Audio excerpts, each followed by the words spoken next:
Здравейте отново! Фермер търси жена продължава. Днес заедно ще разберем кои са петимата ни герои, които ще продължат търсенето на любовта в това романтично приключение. Двама от тях вече направиха своят избор, а сега е ред на най-желаният фермер в държавата. Той е получил най-много писма от кандидатки за неговото сърце. Да видим кои ще го накарат да трепне.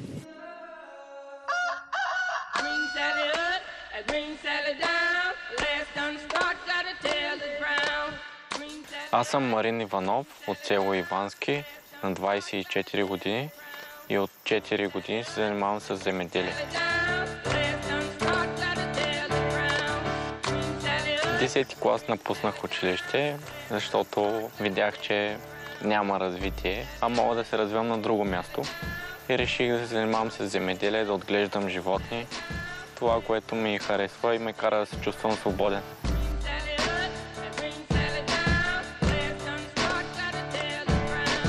Преди една година си построих къща в село Ивански и си живея абсолютно самостоятелно. Един мъж не е мъж, докато през живота си не построи къща, засади дърво или създаде семейство. На мен ми остава само да създам семейство.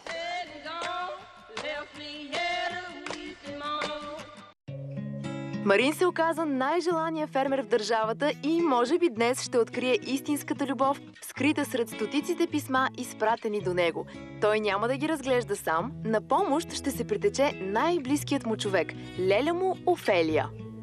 О, здрасти! Една камара желая... Писмата ли са това? Писмата. Леле, много е тежка. Голям успех имаш, моля ти се. Да, нямам думи. Външният вид е много важен.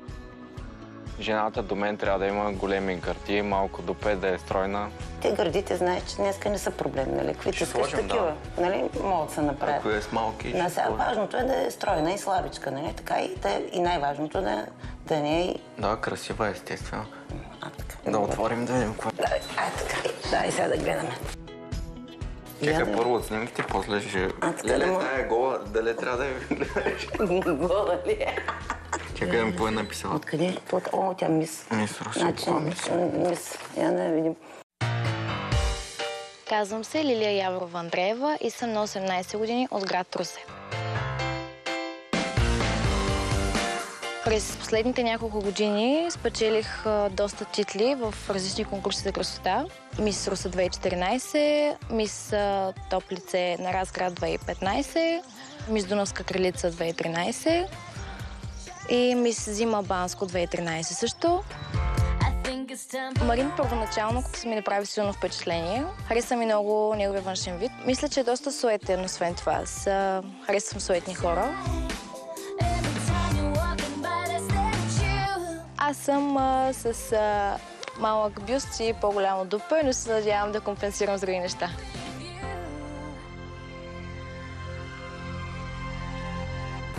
Тая е хубава.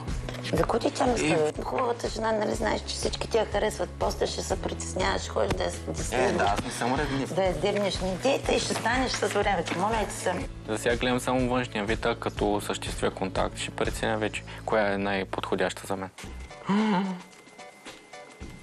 Тая направо си е лелка. Много ми допада какво искаш от живота. Аз съм добра, мила, нежна. Мога да въртя къщната работа, защото имам едно прекрасно... О, тя има и дете. Не, тая не. С деца не съм. Има на дете. Готово ще дойде вкъщи. Готово.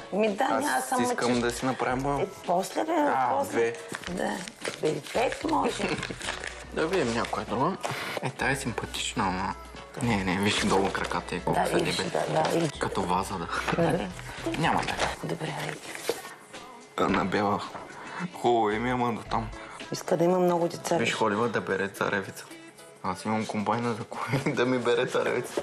Не търся домакиня, няма да готви, да чисти или да такова, просто ходи по цял ден напред-назад, по фризьори, маникюри и така. Няма да е селско момиче.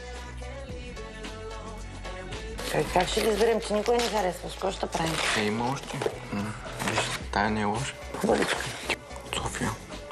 Антония. Казвам се Антония Миланова, на 29 години съм, от София. Менеджер съм в Софийски клуб. Хобито ми е моторите. Обичам да гледам състезания, обичам да карам, обичам да хода по мотосъбори. Мотора ми дава свобода. Избрах Марин, защото ме впечатли първо това, че кара мотор. Второ това, че от малък е почнал да работи и смятам, че е доста зрял за възрастта си. Че има много големи гърди. Огромни са. Ти ще се скриеш там. Тях направо ще изчезнеш. Добре. Сложна работа, сложно. На теб ти трябва хубава, умна, работлива. Интелигентна, да, като теб нещо. Да. Като мене ти. Тя ми помогна много с избора, но все пак решенията ги вземам сам. Аз ще живея с жена и не искам някой друг да взема решенията вместо мен. Не знам коя да махна. Много съм затруднен. И очакванията ми се оправдаха. Имаше много писма, много красиви жени. Изборът ми беше труден. Добре, значи първата е Йоана Георгиева от Пловдив.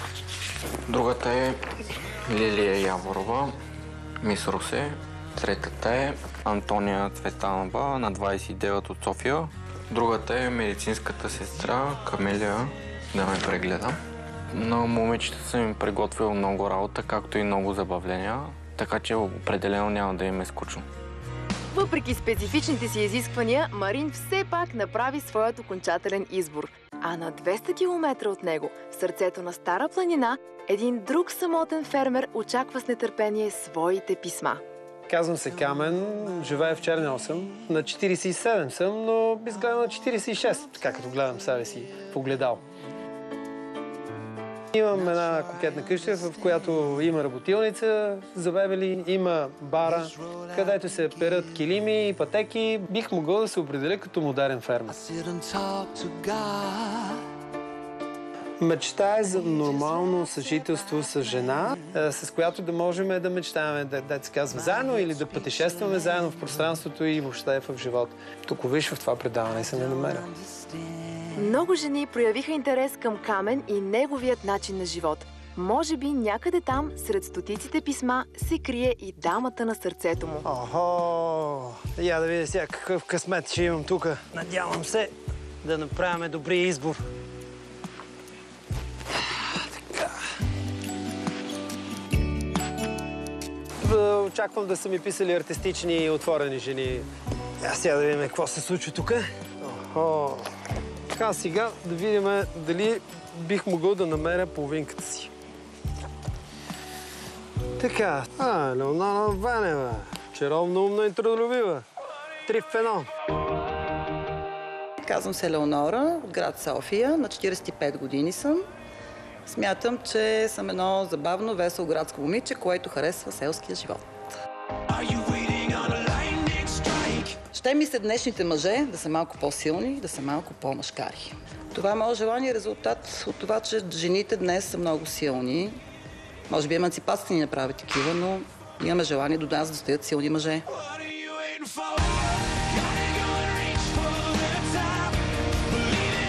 Камен ми хареса поради проста причина, че е доста систематизиран като мъж. Смятам, че с такава каквато съм аз, бихме си допаднали като типажи.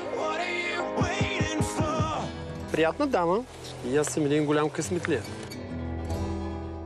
Втората дама е Антонета Даскалова от град Русе. Официално разведена. Страхотно. Мариана Иванова. Снимки от моловете, търговски нюх. Да видим тук. Тодорка Минева от град Поморие.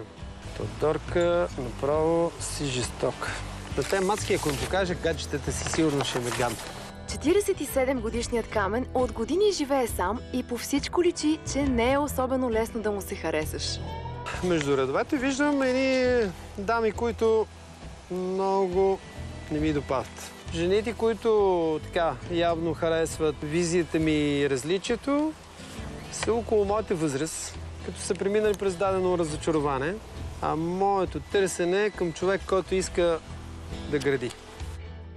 Жената, с която искам да живея, да има не само мнение, виждане и решения, а и да има вкус. И да умее да се весели и да се шегува. дето се казва, винаги накрая е най-доброто. Тук се крие истината. Лилия Николаева, град Пловдив. Ревей Камен. Малко странно се чувствам, че се реших наистина да участвам в предаването и да ги пиша тези редове в момента. Но явно винаги трябва да сме готови за изненади от самите себе си. Аз съм Лилия Огнянова, на 28 години. Към момента работя като влогър. Правя кратки забавни клипчета, с които се надявам да разсмивам и да забавлявам хората. Е, така беше. Точно така. После, ето така и накрая малко, точно. Кари брат Чо от София.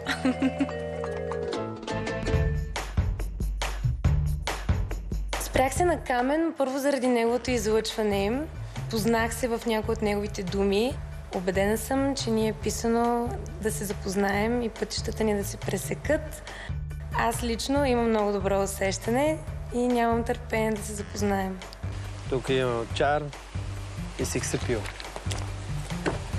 Сега, направихме тук един подбор. Да видим сега какво ще се случи. Дами. Аз избирам жените, които са сходство с моята душевност и моето мислене за нещата. Ето ме топ 5.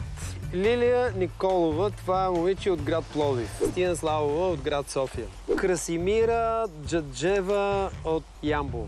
След това падаме на Ралица Димова от Русе.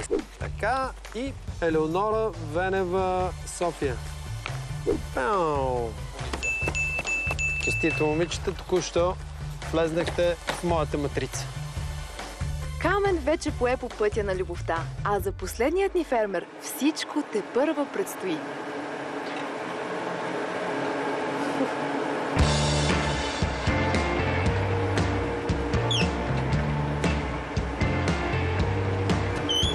Брат!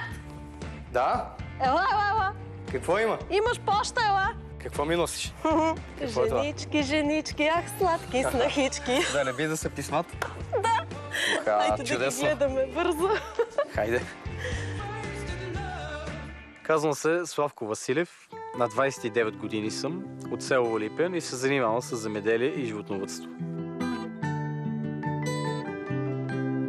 Реших да участвам в предаването, защото до сега съм имал много неуспешни връзки, които са ме разочаровали и се надявам наистина да успея да намеря сериозен човек до себе си.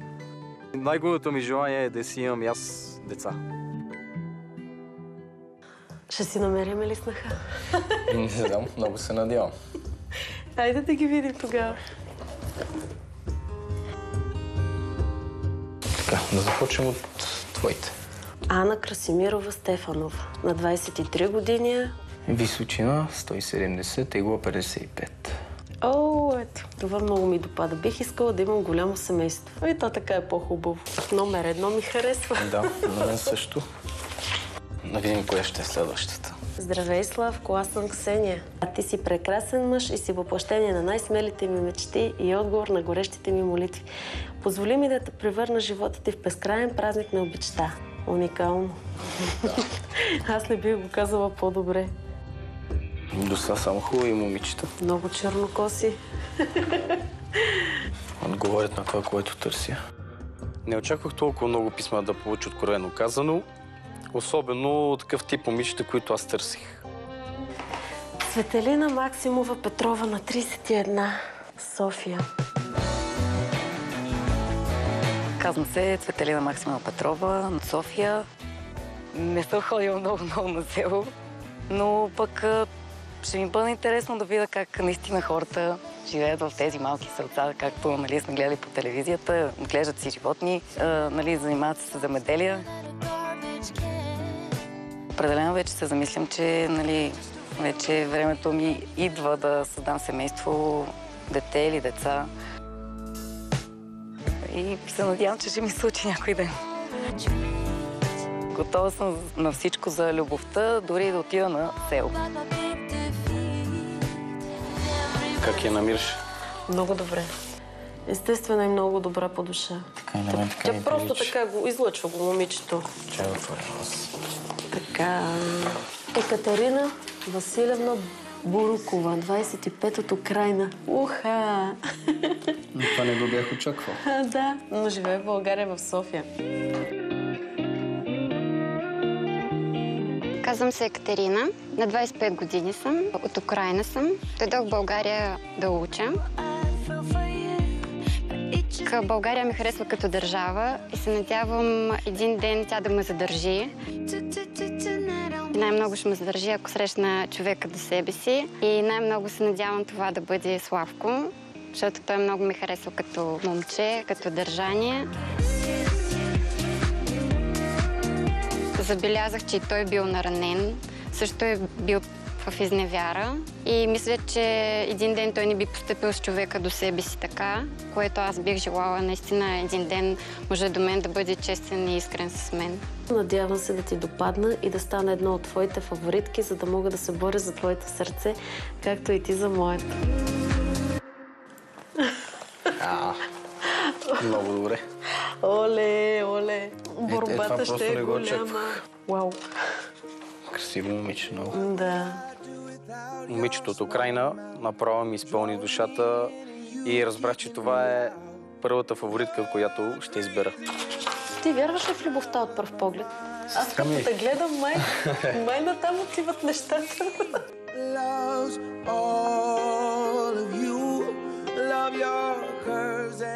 От години не съм те виждала с такъв поглед. В момента, в който я видя, погледът ти просто блесна. Това ми прави най-голямо впечатление. Първото момичка е награбна за сега най-много.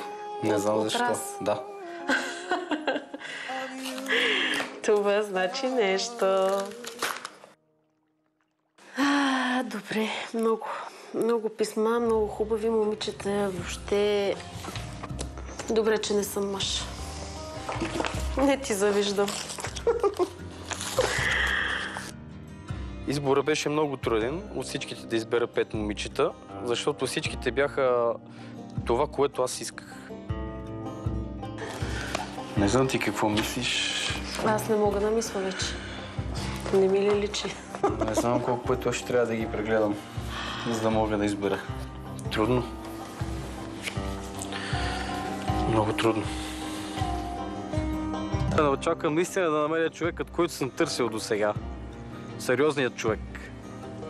Истинския. Така, како?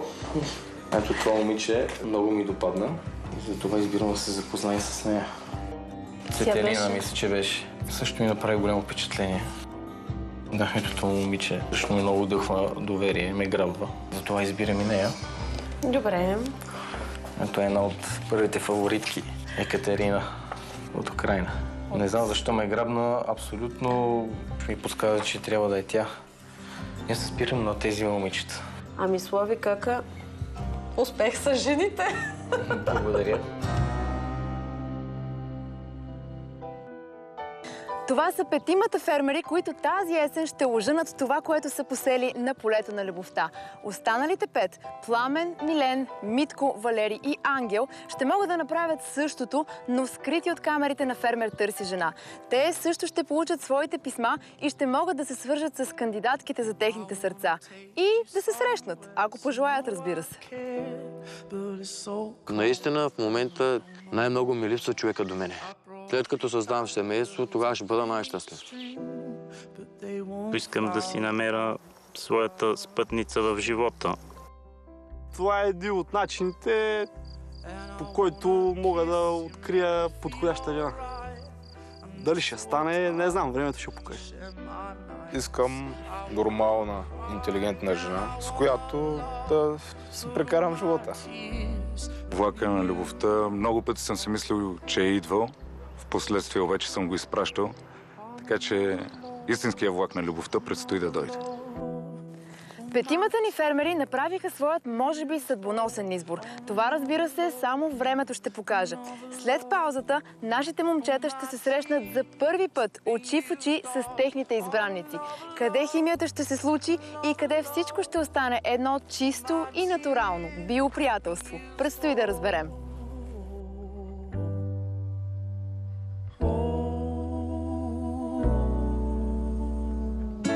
След рекламите очаквайте. Здрасти. Много съм притеснена. Ти? Ами аз. За мен конкуренция не съществува. Определено на живо си е доста по-добре. Да, ти също надминаваш моите очаквания. Падам си по високи мъже, които да могат да се грижат за всичките ми прищявки. Опасна мадама. Ще се бием. Леле, майко.